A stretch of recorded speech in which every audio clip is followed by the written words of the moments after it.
আসসালামু আলাইকুম বন্ধুরা, কেমন আছেন? আশা করি সবাই অনেক ভালো আছেন। রাসবেরি পাই বিডি.কমের পক্ষ থেকে নতুন একটা ভিডিওতে আজকে আবারও স্বাগত জানাচ্ছি। সো আজকের এই ভিডিওতে হচ্ছে raspberry pi M.2 had plus যেটা আছে এটার একটা রিভিউ দেওয়ার জন্য আসলাম।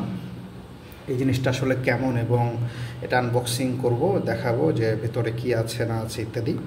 সো দেখতেই পাচ্ছেন এটা হচ্ছে রাসবেরি পাই 5 এর জন্য, এবং এখানে আপনারা যারা বিভিন্ন রকম M.2 যেই ধরনের SSDগুলো আছে ইউজ করতে চান রাসবেরি পাইয়ের সাথে, তারা কিন্তু এটা ইউজ করতে পারেন। দেখতে পাচ্ছেন, আমি একটু আপনাদেরকে যদি দেখাই যে আমি এখন এই জিনিসটা খুলে ফেলবো, আমার এটা থেকে খুলে আমি দেখাই যে এটা আসলে কীভাবে কাজ করে। আচ্ছা, তার আগে এটা একটু আমরা আনবক্সিং করে ফেলি। আনবক্সিং করার জন্য আমরা দেখি কী কী পাচ্ছি ভিতরে। সো আমরা হচ্ছে কিছু প্লাস্টিকের স্ক্রু ইত্যাদি পাচ্ছি, এবং সাথে আরও পাচ্ছি হচ্ছে আপনার একটা পিন পাচ্ছি, GPIO পিন 40 পিন। আর পাচ্ছি আমরা এখানে কিছুই নয়, দেখতে পাচ্ছেন এই হচ্ছে মেইন যে হ্যাট সেটা পাচ্ছি। তো এটা যদি আমি একটু খুলি বের করি তাহলে দেখতে পাচ্ছেন আমরা এরকম কিন্তু একটা বিষয় দেখতে পাচ্ছি। সো এই হচ্ছে কানেক্টরটা। এই কানেক্টরটাকে আমাদের যে বোর্ড আছে, আমি একটু বোর্ডটা আপনাদেরকে যদি খুলে দেখাই তাহলে এভাবে দেখাতে হচ্ছে। একটু এই হচ্ছে আমাদের রাসবেরি পাই 5 বোর্ড, ঠিক আছে? এটা কিন্তু অনলি 5-এর সাথেই কম্প্যাটেবল। সো এই 5 বোর্ডের সাথে মেইনলি এটাকে আপনার ইউজ করতে হয়।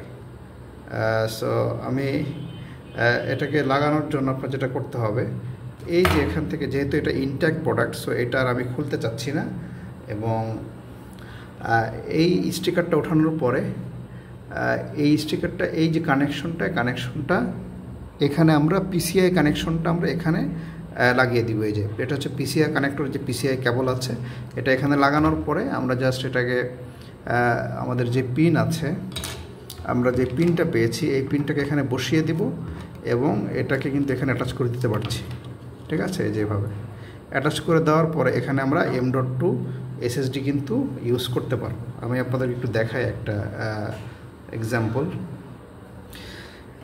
এখানে দেখতে পাচ্ছেন আমার কাছে একটা M.2 আছে, M.2 SSD আছে। সো এই SSDটাকে আমরা কিন্তু এই যে এইভাবে কিন্তু আমরা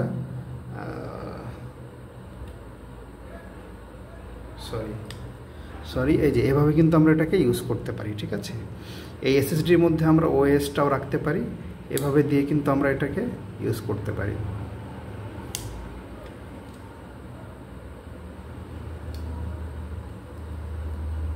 এই যে দেখতে পাচ্ছেন, একটু প্রেসার দিয়ে করার পরে আমরা এখানে এই যে আমাদের এই প্যাকেটের সাথে যে স্ক্রু দিয়েছে, এই স্ক্রুটা আমরা এখানে লাগিয়ে দিব, ঠিক আছে? লাগিয়ে দেওয়ার পর আমাদের এই PCI কানেকশন যেটা, এটাকে আমরা এই PCI কানেকশনে এই যে এখানে কিন্তু লাগিয়ে দিয়ে ব্যাস আমাদের এটা সুন্দর লেগে গেল। এই হচ্ছে এই হ্যাটের কাজটা। এখানে শুধু যে আপনি SSD লাগাতে পারবেন তাই না, এখানে আপনি যেই AI যেই প্রসেসরটা আছে, AI কিট যেটা আছে সেটাও কিন্তু এখানে ইউজ করতে পারবেন, এবং PCI রিলেটেড যে কোনো রকম ডিভাইস কিন্তু এখানে ইউজ করা যায়। সো এই ছিল হচ্ছে আজকের রিভিউ আমাদের। সো আশা করি আপনাদের এই প্রোডাক্টটা সম্পর্কে একটা মোটামুটি ধারণা দিতে পেরেছি। সো এটা বিস্তারিত জানতে আপনারা এই ভিডিও ডেসক্রিপশনে লিঙ্কটা পেয়ে যাবেন, সেখান থেকে চাইলে পড়ে নিতে পারেন বিস্তারিত। এবং এটা হচ্ছে একদম অফিসিয়াল অরিজিনাল যেই হ্যাট সেটা। সো আজকের মতো আমরা এখানে এই ভিডিও শেষ করছি। সবাই ভালো থাকবেন। আসসালামু আলাইকুম।